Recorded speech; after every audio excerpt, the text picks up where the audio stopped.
Composed of national, African, and international feminists, and this composition shall be 60% of women and 40% men, which ensures its compliance with the 2/3 rule.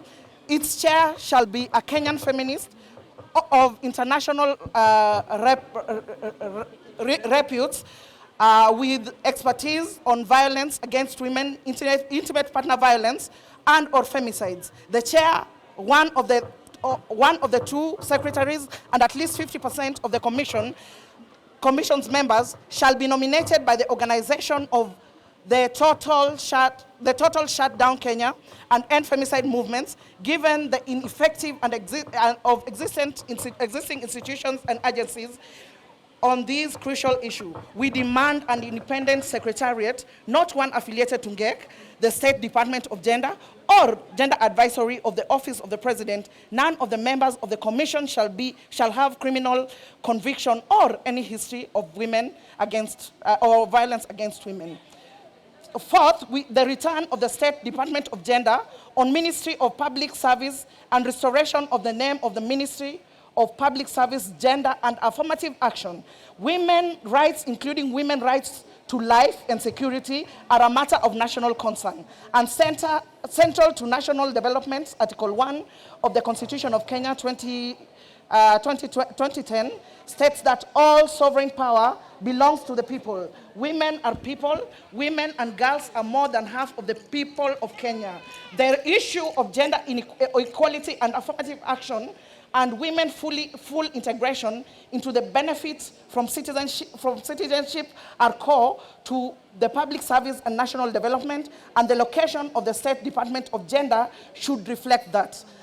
Given the public record of violence against women statements by the current Cabinet Secretary of Public Service, we demand his resignation and appointment of a Cabinet Secretary with no record of violence against women to head the restructured ministry. Yes, yes! Viva, comrades, viva! Viva! We demand an increase in the allocation of funds and personnel to the State Department of Gender to support the monitoring of governments of Kenya violence against women commitments and the development of prevention of violence against women and intimate partner violence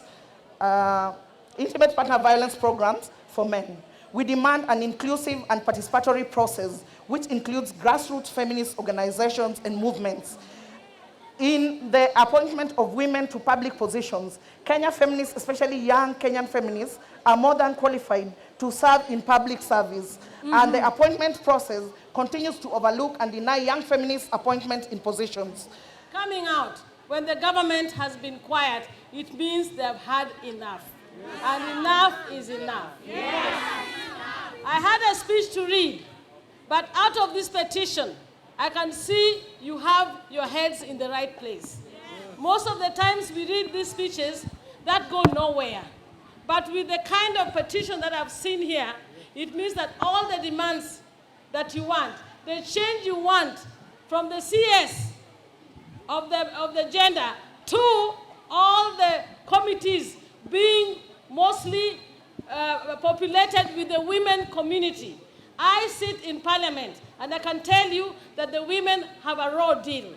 We do not get anything through because most of the times, most of the committees are 3/4 men with only a few women, even the ones that actually are there to support the women cause. And it is time to change. Yes. And the biggest statement I've heard from my sister is the one that says that you have enough women, enough feminists, enough young people to populate these offices. Yes. Why are they not being done so?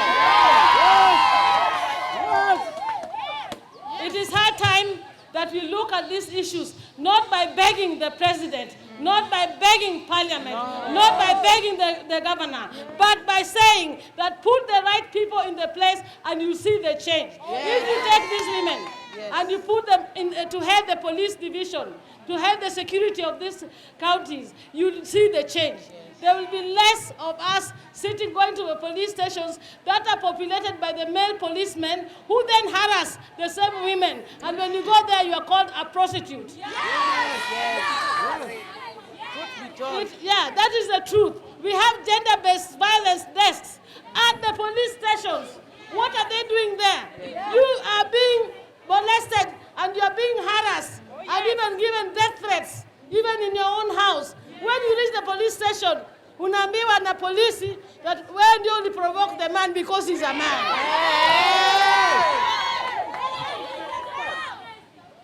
And when women are being killed in the A&B, they are being called prostitutes. Who are they prostituting with? Is it not the men who are the prostitutes?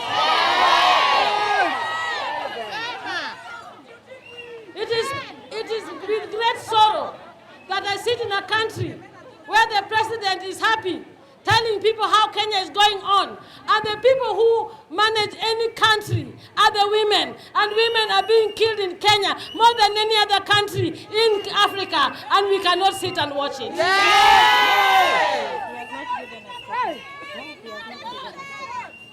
In fact, the worst part of it is that the president is moving globetrotting in the whole country and has been silent on the death of the women of this country. Why is he not coming out? I am convener Nyando Social Justice Center, and I'm here representing all the women in social justice centers, and their voice must be heard. We want to speak against, and we have given a petition. I do not want to dilute what the petition talks about. Everything that we wanted to speak, we have already put it in the petition, so please get the petition and know what the women want. Viva, comrades, viva! Viva! Liberate women, liberate! Liberate! Liberate women, liberate! Liberate! More power to women, more power! More power! Viva! On behalf of all the men of this country, we are standing with our mothers, we are standing with our sisters, we are standing with our children to say this violence must stop.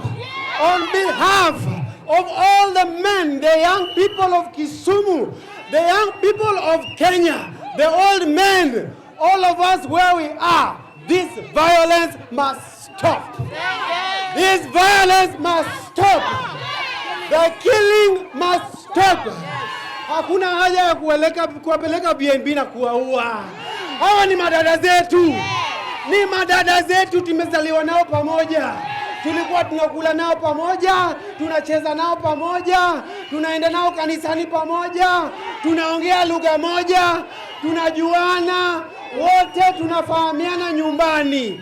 Kwa hiyo wanaume wa Kenya tunasimama kusema lazima tumalize ukatili ambao unafanyikia wanawake wetu. Lazima tuongee. Maana wote tunanyamaza nyumbani na hivi vitu vinatendeka. Let us all stop. Let us all make this stop right now. Let us all make this stop. The men will not be silent as we see our children getting hurt. The men will not be silent. Viva comrades, viva! Viva comrades, viva! Viva wanawake, viva! Viva wanaume, viva! Wanawake ni binadamu. Wanawake ni binadamu. Lazima iishe. Komesha ukatili. Komesha na ukomeshe.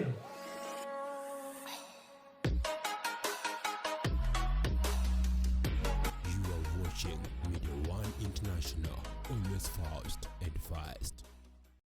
Like, share, and subscribe.